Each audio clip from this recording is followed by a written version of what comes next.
There is a story the world has been told about Africa and slavery and colonialism. It is a story of victims, of passivity, of a continent and its people who were acted upon, taken, ruled, exploited, without meaningful resistance. That story is a lie, not an accident, not an oversimplification, a deliberate, sustained, carefully maintained lie, because the truth is far more dangerous. The truth is that at every stage of the slave trade, enslaved Africans resisted, on the continent, on the ships, on the plantations.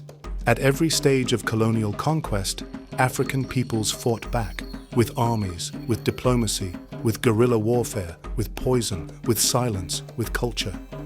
Some of those fights succeeded, some failed, but all of them happened, and almost none of them were taught to us in the classrooms that shaped how the world understands Africa.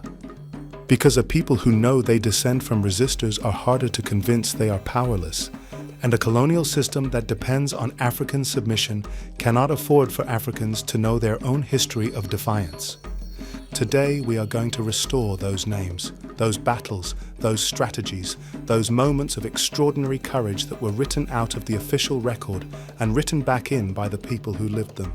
Warriors, queens, generals, rebels, revolutionaries. These are the African resistors they never taught you about. Before we get to the great warriors and queens, we need to start where the resistance started, because it did not begin on the plantations.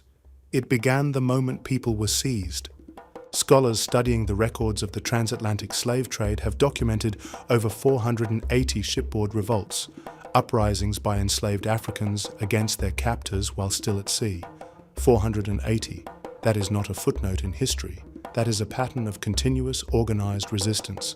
The most famous of these is the Amistad Revolt of 1839. 53 Africans, led by a Mende man named Sengbe Pie, known in America as Joseph Chinque, seized control of the Spanish slave ship La Amistad 2 days after departing Cuba. They killed the captain and the cook and ordered the surviving crew to sail them back to Africa. The crew sailed east by day and north by night, and the ship was eventually intercepted off the coast of Long Island by the United States Navy. What followed was a legal and political battle that went all the way to the United States Supreme Court. Former President John Quincy Adams, in his 80s, argued the case for the Africans. The Supreme Court ruled in their favor. 35 of the original captives eventually returned to Sierra Leone in 1842. But the Amistad is famous largely because it became a cause célèbre in the American abolitionist movement and was later the subject of a major Hollywood film. Most of the other 479 shipboard revolts have no such story attached to them. Their leaders are nameless, their courage is uncelebrated, but it happened again and again on every ocean crossing for 4 centuries. And on the coast of Africa itself, before the ships departed, resistance was constant. Enslaved people held in the coastal barracoons, the holding pens of the slave forts, staged uprisings regularly. Local communities raided slave forts to free captives. Some African rulers who had initially participated in the trade later turned against it. The Congolese king Afonso I wrote letters to the King of Portugal as early as 1526, protesting the devastation the trade was causing to his kingdom and demanding it stop. He was ignored, but he wrote the letter. He resisted with the tools he had. That matters. If there is one figure from African resistance history who deserves to be as well known as any European monarch, any military general, any revolutionary leader in the standard world history curriculum, it is Queen Nzinga of Ndongo and Matamba. And almost nobody outside of Angola knows her name. Nzinga was born around 1583 in the kingdom of Ndongo in what is now Angola, into the royal family of the Mbundu people. By the early 17th century, the Portuguese had established a presence on the Angolan coast and were systematically pushing inland, seeking to capture enslaved people for their Brazilian plantations and to control the trade routes of the interior. In 1622, Nzinga was sent by her brother, the king, to negotiate with the Portuguese governor in Luanda. She arrived to find that the governor had arranged only one chair in the room for himself, leaving her no seat, a deliberate act of diplomatic humiliation designed to establish Portuguese dominance. Nzinga's response was immediate and unshakable. She gestured to one of her attendants, who dropped to their hands and knees. Nzinga sat on the attendant's back, at the same level as the governor, and conducted the entire negotiation as an equal. That single act tells you everything you need to know about who Nzinga was. Over the following 4 decades, Nzinga waged one of the most sophisticated and sustained anti-colonial campaigns in African history. She forged alliances with the Dutch, Portugal's European rivals, and used those alliances to gain military support against the Portuguese. She welcomed and integrated formerly enslaved people who escaped from Portuguese territory into her kingdom, building a fighting force of extraordinary motivation and loyalty. She fought as a warrior herself. Historical accounts, including Portuguese ones, describe her leading troops in battle into her 60s. She used guerrilla tactics, strategic retreats, and diplomatic maneuvering with a flexibility and intelligence that confounded her enemies for a generation. When the Portuguese captured her sister and used her as a hostage, Nzinga did not capitulate. She fought on. When the Portuguese eventually agreed to return her sister, she had already spent decades demonstrating that no hostage, no threat, no military setback would break her resolve. She converted to Christianity, tactically as a diplomatic tool, while simultaneously maintaining the traditional religious practices of her people and never conceding the substance of her sovereignty. Nzinga died in 1663 at approximately 80 years old, having never been conquered. The Portuguese did not fully subdue the region she had defended until well into the 20th century. Her kingdom outlasted her enemies' attempts to break it for over 300 years. In Angola today, she is a national hero. There is a major statue of her in Luanda. Her face appears on the currency. She is taught in every Angolan school. She is taught almost nowhere else. But that ends today. In August 1791, on the French colony of Saint-Domingue, the island that would become Haiti, something happened that the slaveholding world had always feared and never believed possible. The enslaved people rose up, and they won. Saint-Domingue was, at the time, the most profitable colony in the entire world. It produced approximately 40% of Europe's sugar and more than half of its coffee. Its wealth was built entirely on the labor of approximately 500,000 enslaved Africans, one of the highest concentrations of enslaved people anywhere in the Americas. The man who would emerge as the revolution's greatest military and political leader was Toussaint Louverture, born into slavery around 1743, self-educated, a skilled horseman and healer, who had been given a degree of unusual freedom by a relatively permissive enslaver, and had spent decades observing, reading, and thinking. When the revolution began, Toussaint initially held back. He ensured his own former enslaver and family were safely evacuated. Then he joined the uprising. What followed was 13 years of military and political genius. Toussaint built a disciplined, professional army out of formerly enslaved people. He fought not only the French, but the Spanish, who controlled the other half of Hispaniola, and later the British, who sent an enormous expeditionary force to seize the colony and restore slavery. The British lost 40,000 soldiers in Haiti, more than they lost in any other single campaign of that era. Toussaint defeated them all. Napoleon Bonaparte, who had come to power in France and dreamed of a vast American empire, sent his brother-in-law, Charles Leclerc, with an army of 56,000 soldiers, one of the largest expeditionary forces France had ever assembled, to retake Haiti and restore slavery. Toussaint was eventually captured not by military defeat, but by treachery, lured to a meeting under a flag of truce and arrested. He died in a French prison in 1803, cold and alone, in the mountains of the Jura. But the revolution he had ignited could not be stopped. His generals, Jean-Jacques Dessalines and Henri Christophe, continued the fight. On the 1st of January 1804, Haiti declared independence. It was the first black republic in the world, the first nation in the Western Hemisphere to permanently abolish slavery, the first and only successful slave revolution in human history. France's response? It demanded, and eventually received, 150 million gold francs in reparations.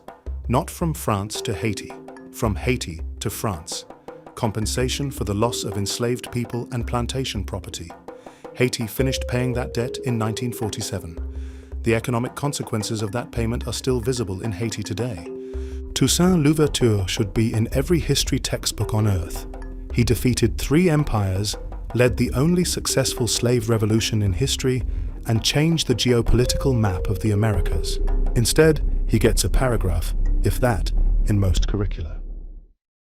In January 1900, the British governor of the Gold Coast, now Ghana, Sir Frederick Hodgson, summoned the chiefs of the Ashanti Confederacy to a meeting in Kumasi. He told them that as representatives of the British Crown, he demanded to sit upon the Golden Stool. To understand what that demand meant, you need to understand what the Golden Stool is. The Sika Dwa Kofi, the Golden Stool, is not a piece of furniture. It is the sacred embodiment of the soul of the Ashanti nation. According to Ashanti tradition, it descended from the heavens into the lap of the first Asantehene, Osei Tutu, in the late 17th century. It has never been sat upon by any person, not even the Ashanti king. It is the spiritual heart of an entire civilization. Hodgson's demand was not just politically ignorant, it was a declaration of war against the identity of the Ashanti people. The chiefs were stunned into silence. The silence was broken by a woman. Asentawa was the queen mother of Ejisu, one of the major divisions of the Ashanti Confederacy. She was in her late 50s or early 60s. Several of the male chiefs and kings had already been exiled by the British to the Seychelles, including the Asantehene, the Ashanti king. The remaining leaders were debating how to respond to the governor's demand, and some were counseling submission. Asantewa stood up and gave one of the most extraordinary speeches in African political history. She told them, in words that have been passed down through Ashanti oral tradition, that if the men of Ashanti would not fight, then the women would. She said that in her mother's time, the Ashanti kings did not sit and watch while their nation was taken from them. She picked up a gun. The War of the Golden Stool began that year. Asantewa was appointed commander of the Ashanti forces, the first and only woman in Ashanti history to hold that role. She organized a siege of the British fort at Kumasi that lasted for months, trapping the British garrison inside and requiring a massive relief expedition to break. The British ultimately brought in thousands of troops from across West Africa to suppress the uprising. Asantewa was captured in 1900 and exiled to the Seychelles, where she died in 1921. The British never found the Golden Stool. When they eventually reached a settlement with the Ashanti, they were forced to abandon any claim to it. The Golden Stool was never surrendered. It remains in Ashanti hands to this day. Asantewa won. Not fully, not without loss, but the things she fought for, she protected. In Ghana, she is a national hero. School children learn her story, there are statues and museums in her honor, and her name is known across the continent. Outside of Ghana and the African diaspora, almost nobody has heard of her. On the 1st of March, 1896, at the town of Adwa in northern Ethiopia, an Ethiopian army commanded by Emperor Menelik II met an invading Italian force and annihilated it. Not repelled it, annihilated it. The Italians lost approximately 7,000 soldiers killed and approximately 1,500 taken prisoner, roughly half their entire force, in a single day. It was the most decisive military defeat of a European colonial army by an African force in the entire history of the colonial era. The context matters. Italy had signed the Treaty of Wuchale with Ethiopia in 1889, believing it contained a clause making Ethiopia an Italian protectorate. The Amharic version of the treaty contained no such clause, a discrepancy that was either a translation error or a deliberate deception. When Menelik II discovered Italy's interpretation, he repudiated the treaty and began preparing for war. What followed was extraordinary. Empress Taitu Betul, Menelik's wife and a formidable political and military force in her own right, was one of the architects of Ethiopia's war strategy. She had argued forcefully against accepting Italian terms and is credited with naming the country's capital Addis Ababa.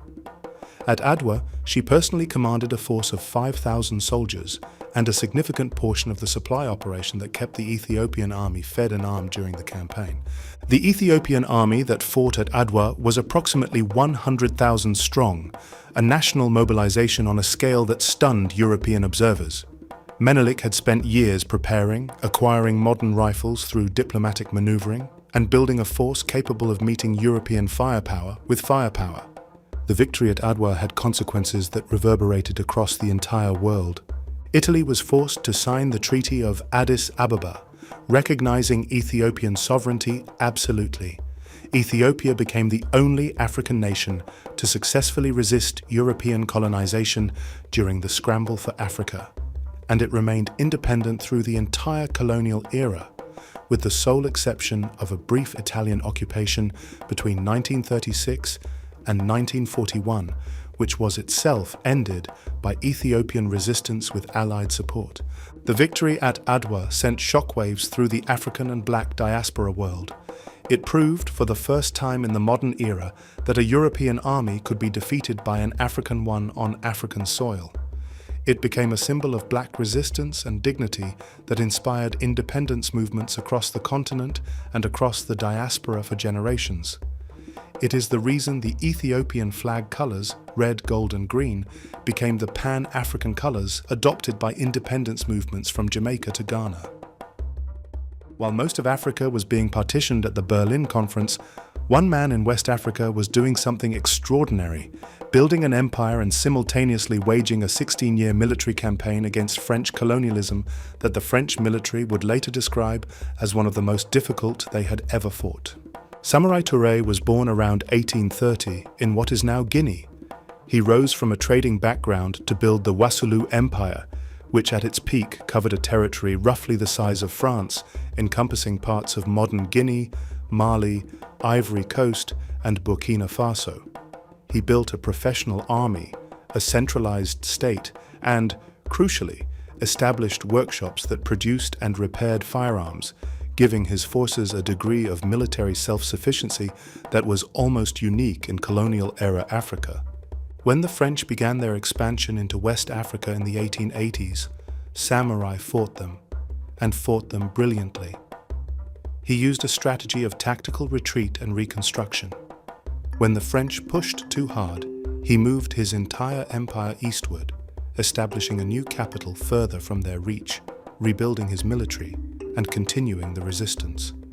He did this twice, across thousands of miles of terrain, without losing the loyalty of his people. The French had to deploy some of their most experienced generals against him. He was finally captured in 1898, not defeated in battle, but betrayed by a local chief and ambushed. He was exiled to Gabon, where he died in 1900. The French called him the Napoleon of the Sudan, meaning the Sahel, as a backhanded tribute to his military genius.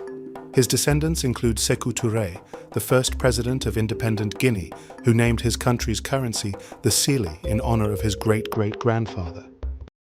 In Zimbabwe, then Rhodesia, the first Chimurenga of 1896 to 1897 was one of the most significant uprisings against British colonialism in southern Africa. At its spiritual and political heart was a woman named Nehanda Charwe Nyakasikana.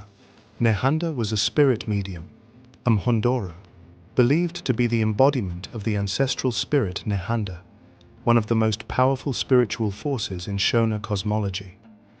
Spirit mediums in Shona society were not simply religious figures, they were political authorities. Their pronouncements shaped decisions about war, drought, and governance. When Nehanda endorsed the uprising against the British South Africa Company's brutal forced labor and land seizure policies, she gave it spiritual legitimacy that mobilized entire communities. She was eventually captured by the British in 1897. At her trial, she refused to plead guilty or to convert to Christianity, despite being offered clemency in exchange. She was executed by hanging in 1898. Her reported last words, "My bones will rise," became one of the most powerful phrases in Zimbabwean history. They were invoked by the fighters of the Second Chimurenga, the liberation war that eventually brought independence in 1980. Robert Mugabe's ZANU guerrillas specifically named their war spirit after Nehanda. The liberation war that ended in Zimbabwe's independence was fought, in part, in her name. Today, Nehanda's statue stands at the heart of Harare, the most prominent public monument in Zimbabwe's capital. The resistors we have discussed so far were extraordinary individuals who led armies and uprisings. But resistance to slavery and colonialism was not only the work of generals and queens, it was also the daily, grinding, creative and dangerous work of ordinary people, and it took 1,000 forms. The Maroon communities of Jamaica, Suriname, Brazil and across the Caribbean were perhaps the most dramatic expression of mass resistance in the Americas.